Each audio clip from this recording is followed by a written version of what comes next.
I'm Atra El-Nashar in Washington. Russia ramping up its attacks on Ukraine and its rhetoric about President Trump, raising doubts about the future of peace negotiations to end its years-long war. And President Trump's reacting to this and telling us his thinking about what he may do next.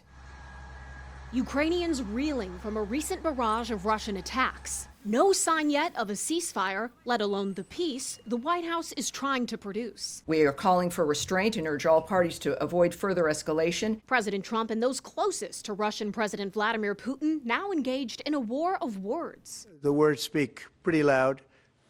We're not happy about that situation. In a pair of recent social media posts, President Trump said Putin has gone absolutely crazy. And if it weren't for me, lots of really bad things would have already happened to Russia, and I mean really bad. He's playing with fire. Dmitry Medvedev, former president of Russia, now a top security official, replied, "I only know of one really bad thing, World War III. I hope Trump understands this." And Kremlin spokesperson Dmitry Peskov said Trump was being emotional. Despite these words and Russia's escalated attacks on Ukraine in recent days, President Trump still undecided about whether Putin is serious about negotiating an end to the war. We're going to find out whether or not he's tapping us along or not. And if he is, we'll respond a little bit differently, but it'll take about a week and a half, 2 weeks. In light of these latest attacks, Ukrainian President Volodymyr Zelensky is among those calling on the U.S. and Europe to impose additional sanctions on Russia.